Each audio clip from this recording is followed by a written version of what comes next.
আজ থেকে 10 মাস আগে কলকাতা থেকে যাত্রা শুরু করার পর ইউএসএতে এসে আমাদের প্রথম ডেস্টিনেশন ছিল টেক্সাসের এই হিউস্টন শহর।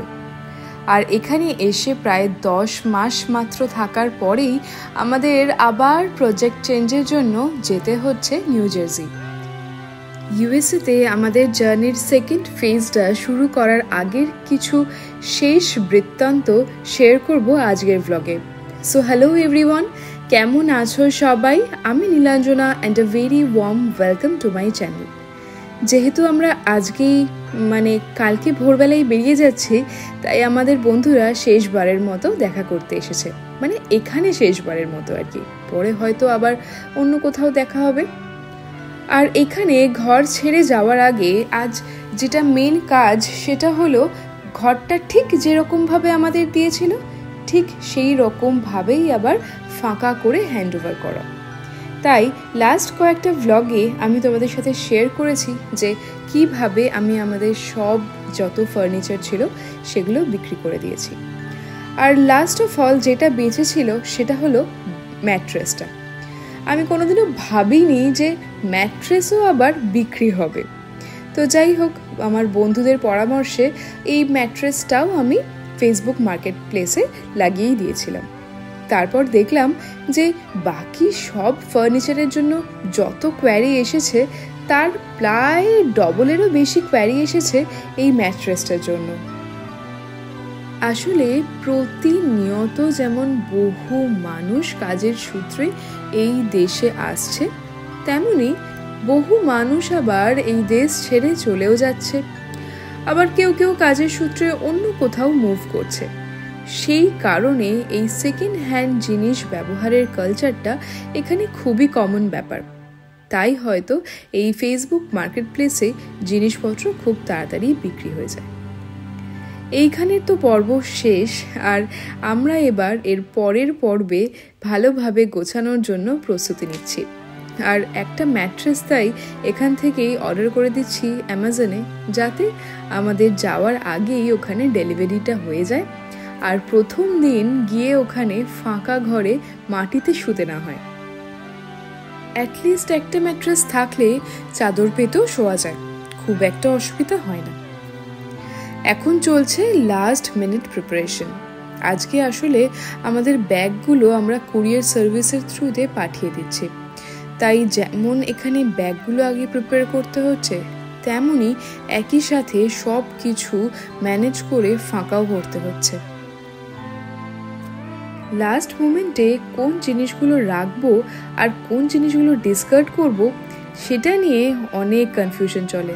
তো যাই হোক, এই যে জিনিসগুলো আর লাগবে না সেগুলো আগে আর কি সাফ করে দিচ্ছি ঘর থেকে, যাতে কোনো কিছু মিস না হয়ে যায় আমাদের ব্যাগে দেওয়ার জন্য।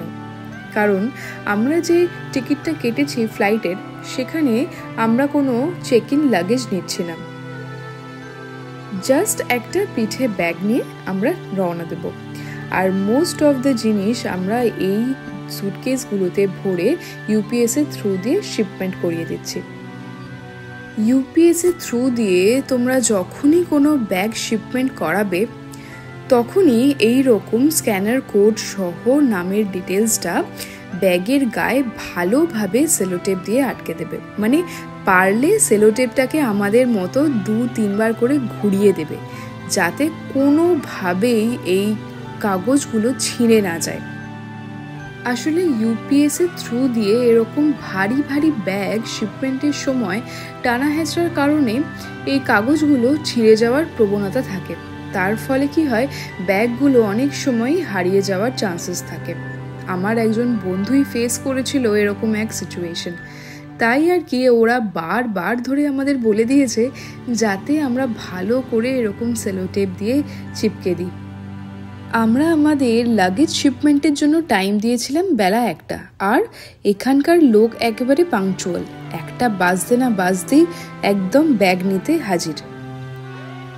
প্রথমে গাড়ি চলে গেছে, তারপর ব্যাগও শিপমেন্টের জন্য দেওয়া হয়ে গেল। এবার লাস্ট একটাই কাজ বাকি, সেটা হলো ইন্সপেকশন। আমরা বাড়িতে থাকতে থাকতেই এই ইন্সপেকশনটা করিয়েছি। কমিউনিটির যে লিজিং অফিস রয়েছে সেখান থেকে লোক এসে চেক করে যায় যে ওদের জিনিস যেমনভাবে দিয়েছিল সেরকমই আছে কিনা, আর ওরা স্যাটিসফাইড হলে আমরা যে অ্যাডভান্সটা দিয়েছিলাম সেটা আবার ফেরত পাবো। তো বিকেলে ইন্সপেকশন করে যাওয়ার পর রাতটুকু কাটিয়ে ভোর 4টের সময় আমরা বেরিয়ে পড়েছি আমাদের ডেস্টিনেশনের উদ্দেশ্যে। আমাদের একজন বন্ধুই এই ভোরবেলা আমাদের ড্রাইভ করে এয়ারপোর্টে নামিয়ে দেয়। এখন ঘড়িতে বাজে ভোর 5টা আর চারদিক একেবারে ঘুটঘুট করছে অন্ধকার। তবে রাস্তায় কিন্তু বেশ ভালো গাড়ি আছে, অনেকেই দেখছি এয়ারপোর্টের পথে যাচ্ছে।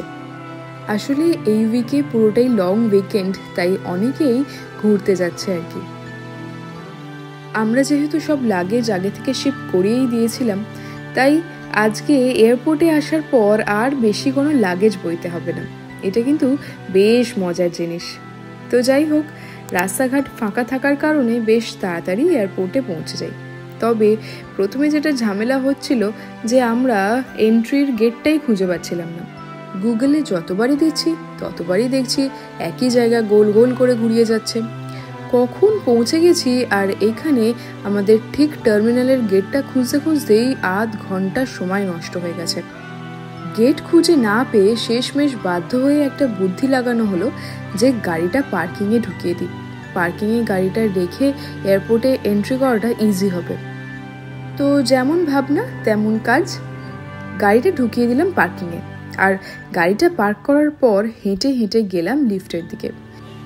আমাদের প্ল্যানটা কাজ করে গেল, আর লিফট থেকে বেরোনো মাত্রই এয়ারপোর্টের এন্ট্রির গেটটাও পেয়েও গেলাম। ব্যাস, তারপর তো ঢুকে দেখি যে সে কি ভিড়, প্রচুর লোক, সবাই যাচ্ছে ঘুরতে, আর সিকিউরিটি চেকিংয়ে বিশাল লাইন। এত আগে থেকে এয়ারপোর্টে ঢোকার পরেও মনে হচ্ছে যেন সময় খুব কম। কলকাতা এয়ারপোর্ট থেকে তো আগে অনেকবারই ফ্লাইটে উঠেছি, কিন্তু এখানকার এয়ারপোর্টে এটা আমাদের ফার্স্ট এক্সপিরিয়েন্স। আর পুরো প্রসেসটাই হচ্ছে এখানে অটোমেটেড। তো ফার্স্টে এখানে এসে একটু হকচকিয়েই যাচ্ছিলাম। তারপর যাই হোক, মোটামুটি বোর্ডিং পাস নিয়ে আবার এখানে আমরা সিকিউরিটির লাইনে দাঁড়ালাম। আর এই যে সিকিউরিটির বিশাল লাইন, কোথায় শুরু হয়েছে আর কোথায় গিয়ে শেষ হচ্ছে সেটা তোমরা না দেখলে বিশ্বাস করবে না। তখন হাতে মাত্র আর 1 ঘন্টা সময় বাকি, আর সামনে এই বিশাল লাইন। তার মধ্যে লাইন শেষ করে যাও বা এলাম সামনে, তারপরে আবার আমার ব্যাগটা বলছে কিনা কি আছে বলে সাইড করে দিল।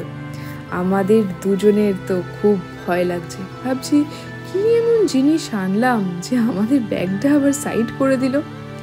তারপর মহা চেকিংয়ের পর এটা জানা গেল যে আমার ব্যাগে একটা শ্যাম্পুর বোতল আছে, যেটা চেক ইন লাগেজ ছাড়া নিয়ে যাওয়া যাবে না।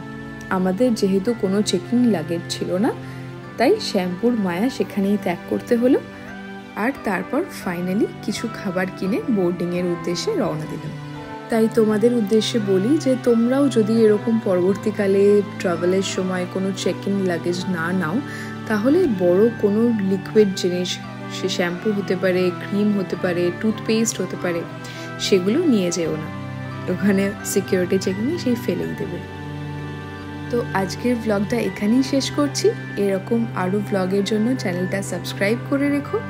দেখা হচ্ছে পরের ব্লগে। ততক্ষণ পর্যন্ত সবাই ভালো থেকো। টাটা।